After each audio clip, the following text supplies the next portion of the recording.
Hey. Dickhead. Get up. You get up. It's been like 4 months. What's wrong? It's been like 4 months. I've been sleeping for 4 months? Mm-hmm. Is it time? Okay. Get up. I need a beer. I need a beer. Oh, man. Okay, so the things we need. First and foremost, we need a beer. Second of all, I'm hungry. We need steak. We've been trying to make the best steak in the world for a long time. And today we're gonna show you how that comes out. But first, I need to comb my hair. All right, guys, so today we're gonna be making some steaks. So we've let our 3 steaks that we got, we're gonna let them come up to room temperature. And it's very important that they do come up to room temperature before we do anything to them. And that's so that way, if they're too cool in the middle, like when you go to cook them, the outside's gonna be very like burnt, and then you're gonna have like a thick layer of gray, and then it's still gonna be raw in the middle. We're gonna slowly raise the temperature of them right to where we want it to be, and then we're gonna sear the shit out of them to give them a nice crusty coat on the outside. It's the wood that makes it good. The wood makes it good. Now, you can really do this any different way. You can either use a smoker to bring your steak up to temperature. You can use a sous vide to bring your steak up to temperature. You can even use an oven to bring your steak up to temperature. The thing that you really want to control is keeping your temperature low, so you're not cooking the outsides more than you are the insides of your steak, and then bringing it up to whatever your desired doneness happens to be. And for us, we're looking for about 125. Okay, so now that we've got our ingredients in there, again, super simple. 3 parts salt, 2 parts pepper, 1 part garlic. Just kind of jack it up with a fork real quick. So this is our tomahawk ribeye. There's really a couple different parts of this piece that make it absolutely incredible. This out here is called the cap, and notice that it's extremely well marbled. You got huge amounts of fat going through there. In my opinion, that this right here, it's the most delicious thing in the entire world. Then you have the actual eye of the ribeye, and this is the bigger, kind of meatier section. This is a prime cut, so there's gonna be a lot of fat kind of marbled throughout the entire thing.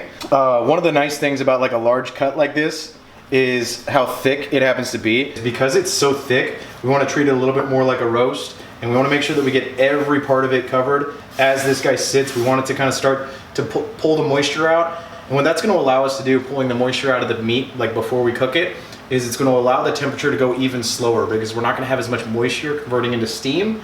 And so it's going to allow us to control how that steak comes up to temperature a lot easier. So we should get, again, this is the should, brown crust, deep, medium rare, brown crust. That's the game plan. We'll see how it turns out at the end. We have to have potatoes because you can't eat just steak for dinner. I know, right? Make some Hasselbeck potatoes. What we're gonna do is we're gonna take our scrub clean potatoes, then we're gonna take 2 chopsticks, and we're gonna place them on either side of the potato, okay? Nothing crazy. And all that's gonna do is serve as a guide. I just sliced all the way through it. But 1/2-inch thick slices, don't cut all the way through the potato. And then when you're done, you should end up with this like accordion potato. It's going to allow us to open it up and stuff it full of goodness and then put it back on. All right, so what we're going to be doing next is we're going to be taking the potatoes that we've accordionized. We're just going to wrap them up with a little bit of salt on top, wrap them up, chuck them on the grill, let them come up to temp for about 45 minutes. And then we're gonna pull them off and stuff them full of goodies. Celebrity appearance. Yeah, right? You're in for a real treat, folks. Let me tell you something real quick. This is the crayon coming in and taking shit over. So I'm gonna show you guys what I do real quick. So what I do is I just take the knife and I just cut off the majority of the tips straight down. And then it gives you a nice, easy place to have steam go in and actually cook your artichoke for you. I also cut off the stalk. Boom, ready to go. Look at how much prettier that is. Okay. Artichokes, we're gonna be steaming them. We're gonna add in about a tablespoon of vinegar, and that's just gonna keep the artichokes from turning brown. We're gonna cook them upside down, so that way the steam will actually go up through and cook.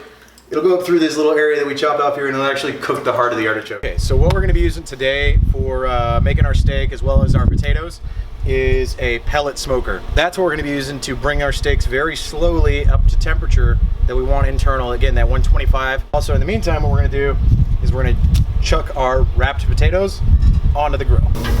And tomahawk.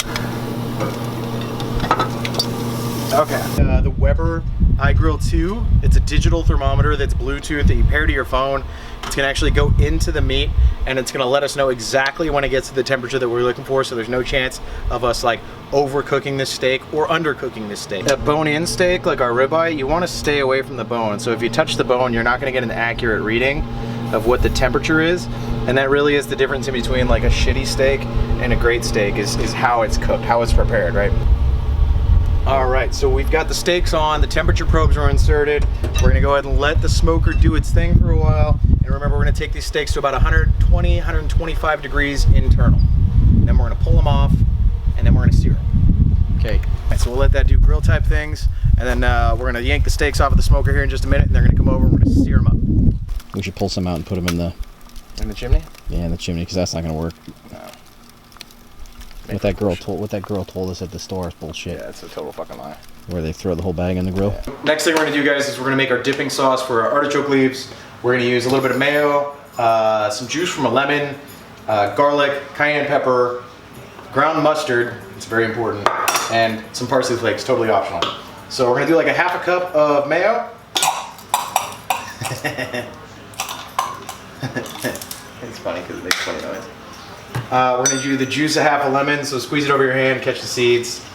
Just a light dose of garlic, heavy dose of cayenne, ground mustard, a little bit of ground mustard, like a teaspoon. It's very strong, but you still want it in there. And you just stir it up with a spoon. It's ready to go. That's it. Nice little dipping sauce for our artichoke leaves. All right, so our artichokes have been going for like 45 minutes in our little steamer basket. So what we're gonna do is we're gonna yank these guys out, let them kind of cool on the plate a little bit. One thing that I like to do that a lot of people don't, but whenever an artichoke comes out, I kind of just smash it a little bit. And when you smash it, it sort of starts to open. So it makes it a little more easier to access and it cools a little bit faster. Gorgeous. Nailed it. Side dish, done. So our steaks have been slowly brought up to temperature on the grill. They've gone from their room temperature, 60, 70 degrees to about 125 degrees. All right, so the probes, we had to pull the probes out before we kind of yank the steaks. Now we're gonna come in here and grab this tri-tip out the back, and again, notice how it doesn't look good yet. It's medium rare everywhere, but we need to sear it, and that sear is what's gonna give us that nice pretty color. It's the same thing we're seeing on this guy. Our fat's not rendered yet, it's all still there, but it's cooked all the way through. Now the important part is making sure that we get that sear done. That's what's gonna really take this from a hunk of meat that is cooked and you won't die into the greatest steak that ever was or ever will be. Okay, so guys, we have taken our potatoes off of the smoker. They're like 80% of the way cooked through. What we're gonna do now is we're gonna open up each one of these little steps or slices that we have in there, and then alternating every slice. One is going to get a thin slice of cheese. In you go. The next one is going to get a thin half slice of butter. In you go. So every other slice is getting either cheese or butter. Then they're gonna get wrapped back up and they're gonna go back onto the grill. So these are our steaks that we've already pulled off of the smoker. Now what we're gonna do is we're gonna sear them over incredibly hot coals. Our potatoes are doing potato type things. Okay, when it goes on, it's gonna flame pretty quickly because we have these giant pieces of fat on here and these marbling all the way through. All that fat is gonna liquefy and drip down into the coals. It's gonna flame pretty quickly, and that's okay. We wanna really put a nice crust on the outside of this guy. So on he goes. Oh, it already looks delicious.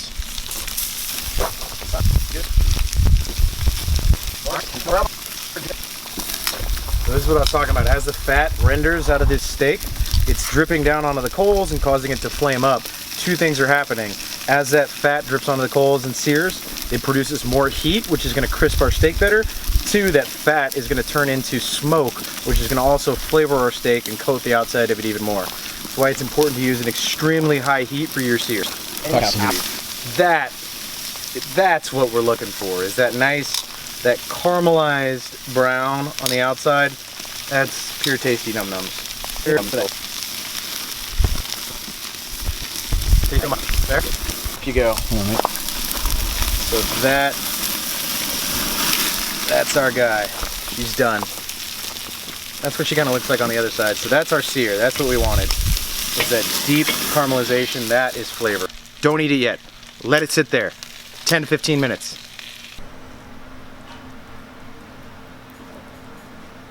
Okay, let's get it on the board. Okay, so we've had our steak off for about 15 minutes. Now what we're gonna do is we're gonna take it off of the bone and we're gonna separate the cap from the eye and the rest of the steak, okay? So that way we can slice it into nice thin slices because this is a huge piece of meat. It's gonna feed more than one person. Cap and eye.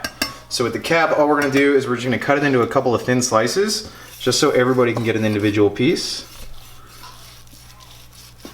Oh my God. Oh my God. Oof. Oof. So this is what we're looking for. This is ideal right here. That's how you know you have a perfectly cooked steak. We've got medium rare from edge to edge with a nice crust and browning on the top. That's the business right there. That's what we want. God bless America.